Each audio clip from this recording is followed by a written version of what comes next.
మనం దగ్గర చూసాం మేడం. ఈవెన్ దో మా కాన్స్టిట్యున్సీలో కూడా బీభత్సమైన స్కామ్ జరిగింది. బహిరంగంగా అప్పుడు ఎమ్మెల్యేనే బయటకు వచ్చి చెప్పుకున్నారు, నేను కొందే 10 లక్షలు ఎకరానికి కొన్నాను, అది ₹1,00,00,000 50 లక్షలకు నేను గవర్నమెంట్కి తిరిగి అమ్మాను, నా తెలివితేటలతో నేను అమ్ముకొని నేను ₹4 సంపాదించుకున్నాను, దీంట్లో తప్పేంటని చెప్పి బహిరంగంగా చెప్పడం జరిగింది. అలాగా ప్రతి నియోజకవర్గంలో ఇలాంటి స్కామ్లు ఎన్ని బయటపడ్డాయో మనం చూసాం.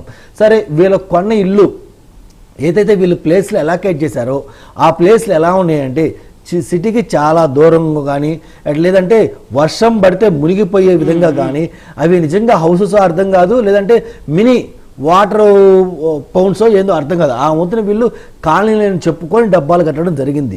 గతంలో కూడా 2014 to 2019 మధ్య అప్పటి ఎన్డీఏ గవర్నమెంట్ కానీ టీడీపీ ఐఎంను కానీ కట్టిన టిట్కో ఇళ్ళని కనీసం వాళ్ళు పెయింట్లు వేసుకున్నారు తప్పించి వాళ్ళు కంప్లీట్ చేసిన పాపాలు బాగలేదు మేడం. ఎందుకు బాగలేదు అంటే దానికి మెయిన్ రీజను, ఒకవేళ అది కడితే ప్రధానమంత్రి గారికి మంచి పేరు వచ్చింది, లేదంటే ఇప్పుడున్న ముఖ్యమంత్రి గారికి మంచి పేరు వచ్చింది, అప్పుడు ముఖ్యమంత్రి గారికి మేము ఎందుకు ఇది చేయాలని చెప్పి జగన్మోహన్ రెడ్డి గారు దాన్ని చూస్తానే అలా కాలక్షేపం గడపడం జరిగింది మేడం.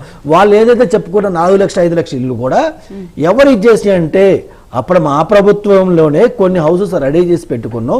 ఆ రెడీ చేసుకున్న ఏ హౌస్నియో ఎలక్షన్ టైంకి వాళ్ళు పంచడం జరిగింది. ఎగ్జాంపుల్ గుడివాడలో మనం చూసాం, ముఖ్యమంత్రి గారు అరావురిగా వెళ్ళి అక్కడ శంకుస్థాపన చేశారన్నారు, ఓపెనింగ్ చేశారన్నారు, డిస్ట్రిబ్యూషన్ చేశారన్నారు, ఎలక్షన్ టైంలోనే వాళ్ళు ఇచ్చినమన్నారు. తీరా వాళ్ళు వెళ్ళిపోయిన తర్వాత అక్కడ కెమెరాలు చూస్తే ప్రాపర్ ఫెసిలిటీలు కూడా లేవు. అసలు ఈ హౌసింగ్ స్కీము మెయిన్ ఫెసిలిటీలు ఏంటి మేడం? ఎల్పిజి గ్యాస్ కానీ, ఎలక్ట్రిసిటీ కానీ, లైక్ కిచెన్ కానీ, ఇలా సంథింగ్ మినిమం ఫెసిలిటీ ఇస్తా ఇవి ప్రొవైడ్ చేయాలన్న స్కీమ్తో తీసుకొచ్చిన హౌసింగ్. ఆ యొక్క స్కీములో కనెక్షన్లో మినిమం ఇన్ఫ్రాస్ట్రక్చర్ కూడా లేకుండా నాటి ముఖ్యమంత్రి జగన్మోహన్ రెడ్డి గారు ఎలక్షన్ టైంలో అడావుడిగా వెళ్ళి కొన్ని ఇల్లు డిస్ట్రిబ్యూట్ చేయడం జరిగింది.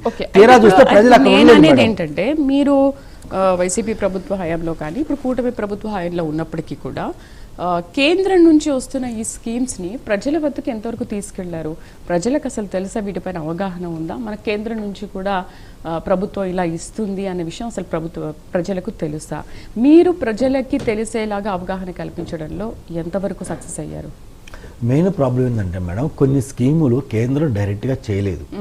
ఆ కేంద్రం ఏం చేసిందంటే ఏ ప్రభుత్వం ఉన్నా, మా ప్రభుత్వం ఉన్నా, ఇంకో ప్రభుత్వం ఉన్నా కానీ స్టేట్ గవర్నమెంట్ల మీద మేము డిపెండ్ కావాల్సి వచ్చింది. స్టేట్ గవర్నమెంట్కి మేము ఇలా కొన్ని స్కీములు తయారు చేస్తామని చెప్పి వీళ్ళకి అలొకేట్ చేయడం జరుగుతుంది. ఇక్కడ స్టేట్ గవర్నమెంట్ ఏం చేస్తుందంటే వాళ్ళ పేర్లు పెట్టుకోవడం, లేదా వాళ్ళకి సంబంధించిన పేర్లు పెట్టుకోవడం, వాళ్ళు అలా ప్రజలకు ఇవ్వడం జరగడం వల్ల ఏం జరుగుతుందంటే మోస్ట్ ఆఫ్ ద ప్రజలు ఏమనుకున్నాయి, state government plans, state government schemes అనుకుంటున్నారు. సెంట్రల్ గవర్నమెంట్ స్కీమ్స్ అని చాలా మంది